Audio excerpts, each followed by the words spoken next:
It is 8 p.m. and here are our top stories. Colorado's COVID-19 cases are heading in the wrong direction. We started right when it was at its worst when you first opened, so we learned through every different step of the way in every process. Now businesses are taking precautions learned during the pandemic to prepare for the Stanley Cup celebrations. We always got to be prepared no matter what. You never know what's going to come through the door. Gas prices keep pushing higher and thieves are getting desperate. They might drill into a gas tank, put a 2-liter bottle underneath that tank, take a little bit what they need to get their car going. The new warnings from auto experts after an Aurora woman finds her gas tank drained. What do you mean there's a hole drilled into the gas tank? And he's like, there's gas leaking out, like just pouring out as if it's a river. Plus, a change in policy after investigations by Denver 7. How many times do you think firefighters could make a difference by issuing an IV?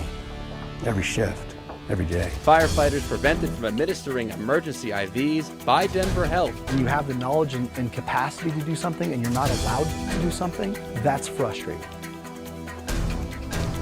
Good evening and thank you for watching Denver 7 News on Local 3. I'm Danny New. I know you don't want to hear this, but COVID-19 cases and hospitalizations are on the rise. All counties in the Denver metro are now at the red high-risk community level, which is the CDC's highest category. Meanwhile, this all comes as the Avalanche prepare for the Stanley Cup Finals, as are many establishments across Colorado. Denver 7's Bayan Wang spoke with a few of them downtown to see how they are preparing. Unlike some of the concerns we've heard from businesses in the midst of COVID-19, the establishments I spoke to today aren't too worried about the high COVID-19 risk. They tell me their confidence is backed by months of successfully implementing safety measures to keep their employees and customers safe, and that they'll continue that throughout the busyness we'll see during the Stanley Cup Finals. You know, it's been something we fought with the entire time. We always take all the best precautions we can. But yeah, we need everybody on board for this, so I'm hoping everyone plays it safe, keeps healthy, and we're ready to go. Because this is going to be crazy. I can't wait. Yeah, 100%. We have hand sanitizer by the gallons, definitely make sure we're constantly washing our hands, and, it's kind of interesting. I haven't seen a mask, but if we have to come to that, we'll do that again, As of right now, state officials aren't planning to institute another mask mandate, but we have seen some businesses require their employees to wear a mask while dealing with customers. In Larimer Square, Bayan Wang, Denver 7. Thank you, Bayan. And the Colorado Restaurant Association says reservations are down as people grapple with inflation and rising prices. So an increase in COVID cases is the last thing the local businesses need right now. In a statement, a spokesperson urged understanding, saying, quote, "When you go out to eat, especially during the upcoming Avs game, please be kind and patient with the people serving you.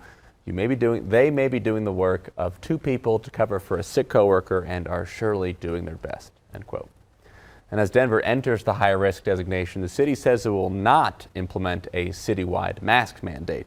It says hospital capacity is not in jeopardy, but they are encouraging those who want to wear a mask to do that.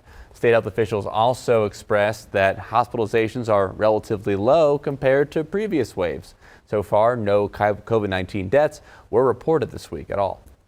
And starting this Sunday, travelers coming into the U.S. will no longer need to take a COVID-19 test one day before their flights.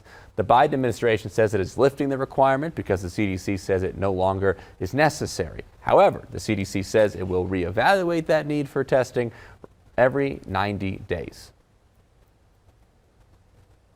All right, so we saw steep declines on Wall Street today as inflation hit a 40-year high. The Dow fell 880 points and the S&P 500 sank by 2.9%. Hold strong, 401ks, come on. Also, the May Consumer Price Index rose 8.6% year over year. That means a typical U.S. household is spending about a $460 increase every month to purchase the same goods that they did last year. The news will likely increase interest rates, which were already expected to go up 0.5% in an announcement next week. Meanwhile, gasoline prices continue their record-setting climb.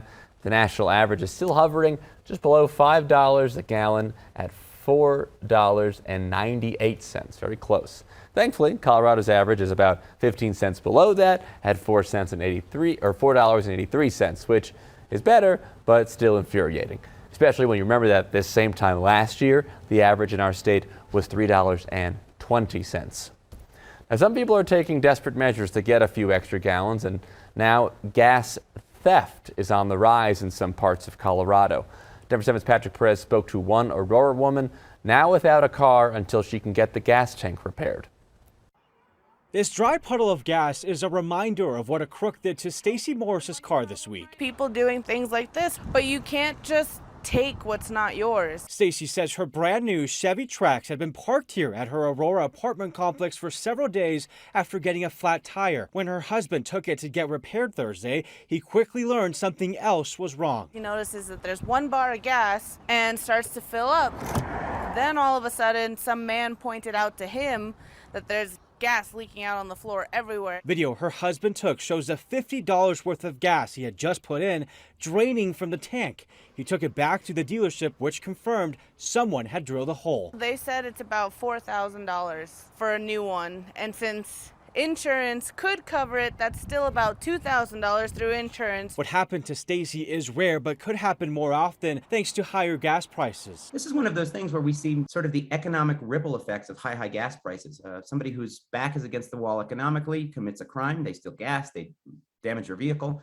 Then you have to take your vehicle to the shop, and then suddenly you're paying thousands of dollars for the repair. Aurora police is aware of at least 18 reports so far this year involving holes being found in gas tanks. Down in Colorado Springs, there have been more reports through April of this year than all of last year. Stacy says others in her complex were also targeted. While she gets times are tough, what this person did for a tiny bit of gas will have a lasting impact. I just wanted to do something nice and get started on some life goals that I've had on myself. One of them was buying a new car. One of them was getting into a house. But now this is another step back. Patrick Perez, Denver 7. Thank you, Patrick. And AAA says you can best protect yourself from this. Apply any other car or vandalism. So it's to check on your car every day if you're not driving it regularly. If you are, they say to make sure that you park in a well-lit area or a garage if that is possible for you. All right, Denver's central transit hub, Union Station, is not immune to the pandemic side effects. RTD CEO Deborah Johnson shared yesterday in a public forum that supply chain issues have delayed the opening of the public restrooms in the Union Station bus terminal. They've been closed for a bit. The restrooms were first closed in December after trace amounts of fentanyl were located on surfaces. In March of this year, RTD said that they expected the restrooms would open soon. However, today, Denver 7 confirmed that the new date has been pushed back to August due to delays in materials like new doors. But the bathrooms are actually just one of several changes to come for RTD. Over the next 12 to 16 months, the agency plans to make areas of the underground bus concourse only accessible to customers who have paid fares. And for some bus and light rail commuters, they hope that that change will make them feel safer.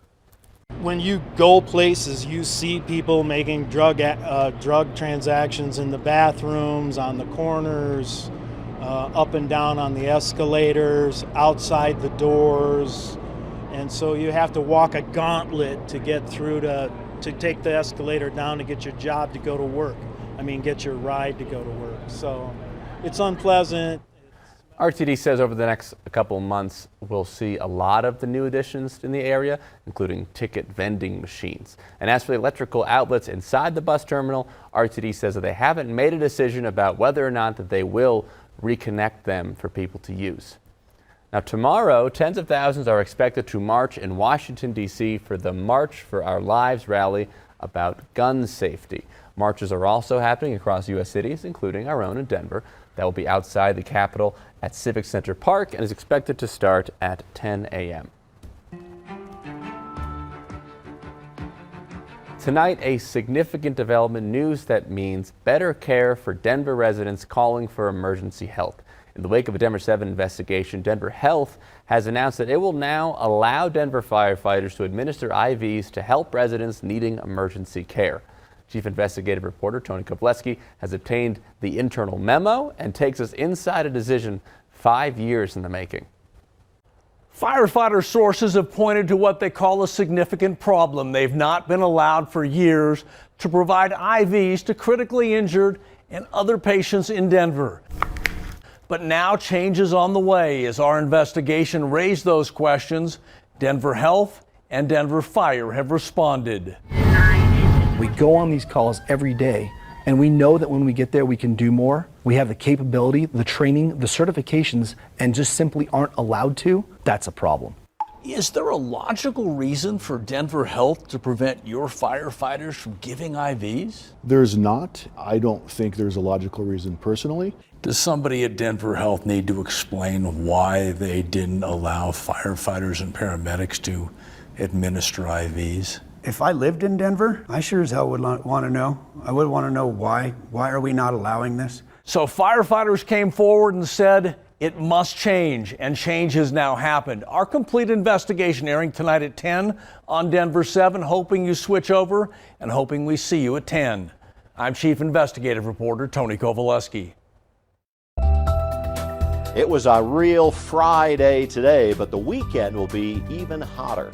A new tool helping Colorado firefighters get in front of future disasters. We can run a simulation and basically use that to understand how the fire propagates. How artificial intelligence is predicting the path of potential wildfires. If we had this product available, we would have been able to be much closer to observations in terms of how quickly the fire is going to spread. Plus, from picnics to pageantry. Some people just see a tree on the street that they think is fantastic and nominate them. One contest is letting tree lovers get sappy with their favorite ficus.